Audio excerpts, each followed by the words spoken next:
U.S. National Security Advisor Jake Sullivan has confirmed communication channels between Washington and Moscow remain open. It comes as the White House refuses to deny reports that Mr. Sullivan has been leading talks with Russia to prevent a nuclear escalation in Ukraine. Speaking in New York, Mr. Sullivan said it was in the interests of the U.S. to maintain contact with the Kremlin. Last week, the Washington Post reported that senior U.S. officials were urging Khiv to signal an openness to hold negotiations with Russia and drop their public refusal to discuss an end to the war while President Vladimir Putin remains in power. So what I will say on this stage is what I've said publicly before, which is that we in the Biden administration have had the opportunity to engage at senior levels with the Russians to communicate, to reduce risk, to convey the consequences of the potential use of nuclear weapons. We have not described the channels that we have done in order to protect those channels, and I'm afraid I can't go further than that today. Well, for more on this, let's speak to Arise Chief Correspondent John Cookson, who is monitoring developments for us from London. Good to see you, John. The US there confirming that it is talking to Russia to prevent a possible nuclear escalation. What are you hearing about that?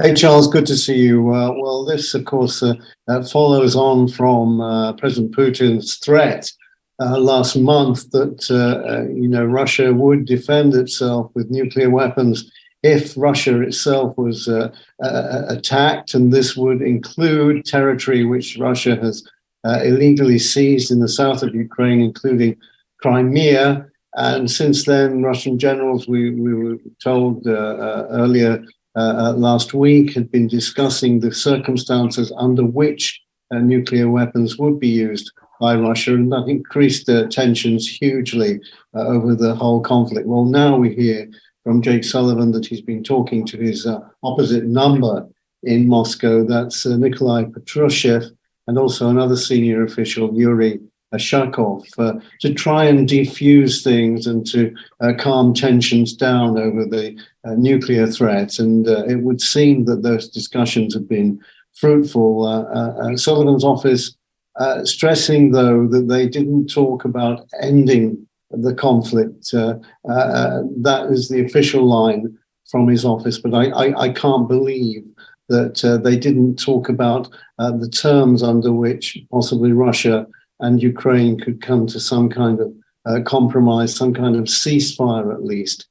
So interesting moves, and in this conflict, which is such a harsh conflict for the Ukrainian people, and also for Russians who've lost their sons and husbands in this war, a little ray of hope that communications are still going ahead between Moscow and Washington. And when we've talked in the past, Charles, I've said to you that there are two people in the world who can end this conflict, and that's Biden and Putin, being the major powers in the world. So it's good that these lines of communication are open. There always was a hotline between Moscow and Washington ever since the Cuban Missile Crisis all those years ago. And it's good to hear that at least the Biden administration can talk directly to Putin's most senior officials. Charles.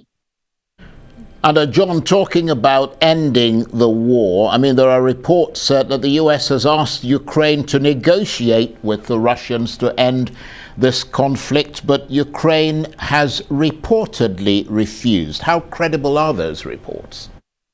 Well, yesterday I reported that there'd been a testy phone conversation last week between Zelensky and Biden. Biden losing a little bit of patience with Zelensky over his constant demands for more aid and more military hardware. Look, Zelensky's position remains the same as it ever was. He's always said that he would never deal with the current administration in Moscow. That, of course, includes Putin. And secondly, before any negotiations can begin, the Russians must withdraw from the 4 illegally seized territories and Crimea before he would even come to the negotiating table. Now, that may well be rhetoric and just a negotiating position. And I would say that if the Ukrainians can take back Kherson and Kherson City in particular, that would then put the Ukrainians in a much stronger position and give them more power at the negotiating table if it comes to that. But at the moment, Zelensky, as far as the public is concerned, and of course his home audience of the Ukrainians, is rock solid, that he won't negotiate unless those two elements are present, a withdrawal from illegally seized territory and a change of regime in Moscow.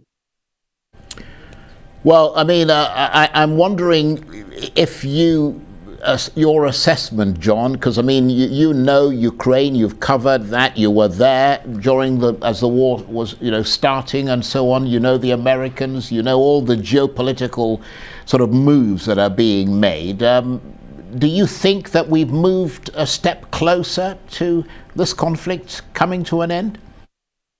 I can't say at the moment, Charles. I'd like to speculate, but the situation on the ground is pretty complex. The Ukrainian position is entrenched, but we do know that there are these back channels going on. And of course, the world, not only America, but the whole world wants an end to this conflict in Ukraine. It's just how much Zelensky is prepared to concede and how politically, how much he can give away politically.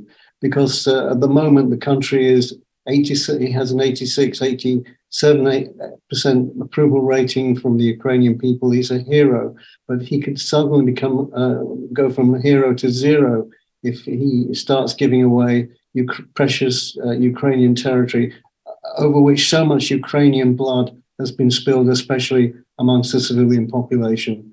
So you'd have to be right on the inside track of what's the talks that are obviously going on at the moment to give an answer to that.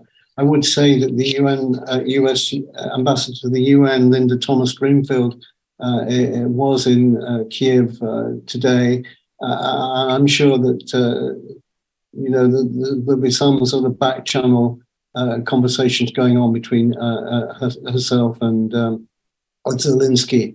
But the signs are, you look for good signs, and the fact that they are talking, that Zelensky is under a lot of pressure now from Washington. But we'll have to see how it all plays out in the coming weeks. As I say, if the Ukrainians can take Kherson, then that will change things quite dramatically, I think, and put Russia on the back foot and give Zelensky a stronger card to play at the negotiating table if he's prepared to do that. John, thank you so much. John Cookson, Arise chief correspondent who's been monitoring developments around Ukraine.